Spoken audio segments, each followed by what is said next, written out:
Yana 2 kun Saida uchun ne azoblarda o'tdi. Ovqat yemaganidan ozib, ko'zlari kirtayib ketgan qizgina 3 kundan so'ng o'zining to'yi ekanligiga ishonmasdi. Azamatni o'yladi. Negadir bu safar unga nisbatan odatiy uyg'onaveradigan bo'lib qolgan g'azabi qo'zg'almadi. Tushdan keyin qanaqadir mashina kelib, ikkita katta dumaloq qutini uylariga tashlab ketdi. Saida qutilardan birini ochib ko'rdi. Shildiroq qog'ozga o'ralgan oppoq nigoh ko'ylagi ekan. Ko'ylak juda chiroyli, lekin hozirgi kelinlar kiyadigandek etagi shishgan emasdi.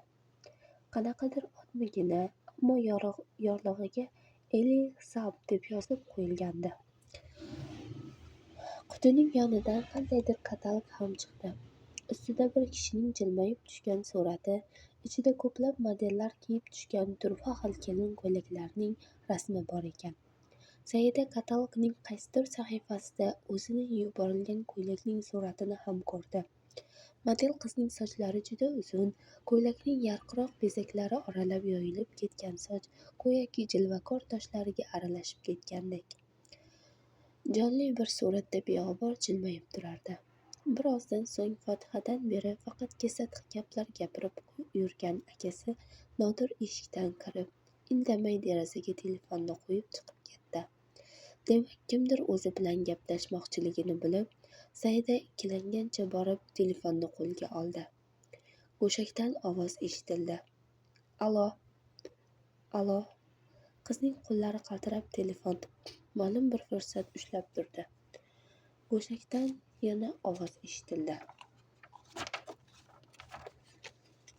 Saidaxon hayajon kuchli qilib telefonni qanday qilib tugmasini bosib qo'yganini eslolmaydi. Bu ovoz egasi o'sha bo'lgusi kuyov Ikrom aka edi. Ertalab onasi kirib zardali ohangda Saidani uyg'otdi. Tekkin kelib yuraging oqqan odamning mana nihoyat kelyapti ekan, bugun nikoh o'qiladigan kun. Hammomga kirib yuvinib olgin. Keyin ana bu ikkinchi ko'ylagingni nikohga kiyarkansan. O'qdingmi? Bu kecha yoring bilan ham gaplashmayapsan-ku a? Saida bir nuqtaga tikilib, zo'rg'a bosh silkidi. Saodat opa qizalog'i nega bunchalik ma'yus tortib qolganini tushunmayotgan, hali ham bizga achchiq qilishda davom etyapti deb o'ylayotgan edi. Darvoza oldida aytilgan paytda mashina kelib to'xtaganda, unga amakisi etovida beholgina bo'lib Saida chiqib o'tirdi. Kiyib olgan egnidagi ko'ylak yopiq arabcha usulda tikilgan, ko'rinishidan bir qarashda qimmatbaho kiyimligi ayon edi. Ular kirib borgan masjid xonalaridan birida nikoh o'qildi. Imomning "Rozimisiz?" degan savoliga Saida javob berolmay tosh qotdi. Ammasi biqiniga ohista tirsagi bilan turtgach esa bozorgina ovozi qaltirab, "Ha" deb javob berdi. Hammasi go'yoki ko'z ochib yumguncha sodir bo'ldi va o'tdi ketdi. Uyga qaytishda, kuyov bilan birgalikda qaytishdi. Mashina bir joyga yetganda to'xtadi. Ammasiga oldindan kimdir aytib, uqtirib qo'yganmidi, mashinadan tushib qanaqadir dorixonaga qarab kirib ketdi. Oldingi o'rindiqda o'tirgan, nikohlarida guvohlik vazifasini bajargan odam ham haydovchi bilan birgalashib pastga tushib, o'zaro gaplashgancha ancha nariroqqa borib turdi. Kuyov bo'lmish Ikromning hali biron marta yuziga ham qaramagan Saida bu tarzda o'zlarini hamma holi qoldirishini kutmagandi. Yurak hovuchlagancha o'tirarkan, yonidagi kuyov yuzini batamom to'sib turgan ro'molni salgina qiyalatib ochdi. Saidaga faqatgina undan kelayotgan atirning isigina tanish tuyular, kiprik ko'tarib qarshisidagi odamga qarashga ham istagi yo'q edi. Birpirab kipriklari orasida yosh ko'rinish bera boshladi.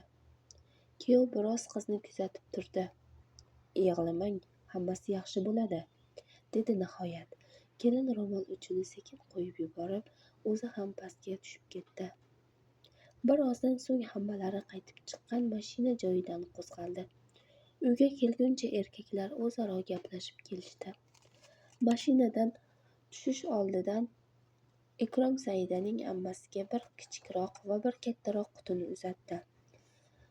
Biri boya taqilishi kerak bo'lgan nikoh uziga, ikkinchisi to'ygacha Saida bilan gaplashib turish uchun sotib olingan yangi telefon apparati edi. To'y kuni ham nihoyat yetib keldi. U yog'igayam doimgidek Saida xuddi marionetka kabi boshqalar yetovida yurdi. U kimdir xohlagan ko'ylakni kiydi, kimdir buyurgan ishni qildi. Hammasini hissiz, bir qo'g'irchoqdek ado etarkan, qiz haliyam ishtahasiz, taqdirida bo'layotgan o'zgarishlarni esa to'la anglamagan bir holatda edi.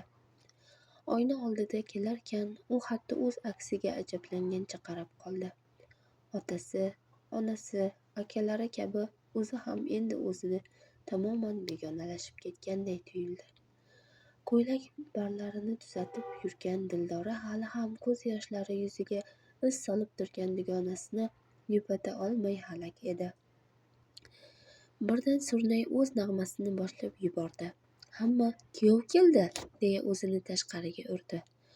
Surnayning g'amgin ohangi biroz sho'x kuyga chalina boshlagan bir paytda unga jo'r bo'lib karnaylar ham jarang sochishni boshlab yubordi. Va nihoyat yoshi ulug'lar duoga qo'l ochgani sabab karnay-surnay navolari tindi. Kira qoling, bo'ylaringizga qoqindiq, qadamlaringizga hasanot. Saida ostonada kuyov paydo bo'lganini sezgan bo'lsa ham yerdan bosh ko'tarmay turaverdi. Kuyovga salom qilmaysanmi? Kimningdir dashnomi yonveridan eshitilgach, Saida belini bukib salom qildi. Gul uzatyaptilar, ola qol. Dildorning shipshirlaridan so'ng Saida kuyovning qo'lidan gulga qo'l cho'zdi. Yor sadolari ostida u hali yuziga bir marta ham ko'z tashlab qo'ymagan kuyovi bilan qo'ltiqlashib, ota uyidan chiqarkan ko'zlari bilan odamlar orasidan otasini qidirdi. Ana, akalarimning biri hovlining u yerida, biri bu yerida, kimlarnidir ortiga berkingan. Otam esa mendek yuzsiz qizini ko'rishni ham istamaydi.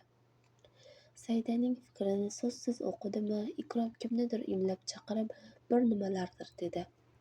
Yugurgancha odamlar oralab ketgan odamning chorloviga ko'ra otasi navba'ga ko'rindi. Otasining ko'zlari jiqqa yosh edi. Uzoqdan hayajonda kostyumining cho'ntagidan nimanidir qidirib, ular tomonga yerga qaragancha yurib kela boshladi. Ota, bizga duo bering. Yaqinlashgach, Ikrom aka jilmayib navba'ga qaradi. Otasi uzundan uzoq duo qildi. Saida esa oyoqlari shu onda bo'shashayotganini his qildi.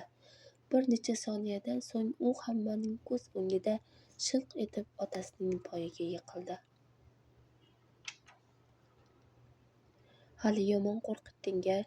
Dildora ertalabki voqeani yodiga solarkan, Saidaning ko'z o'ngidan sarosimaga tushib qolgan turfa chehralar lapillab o'tdi.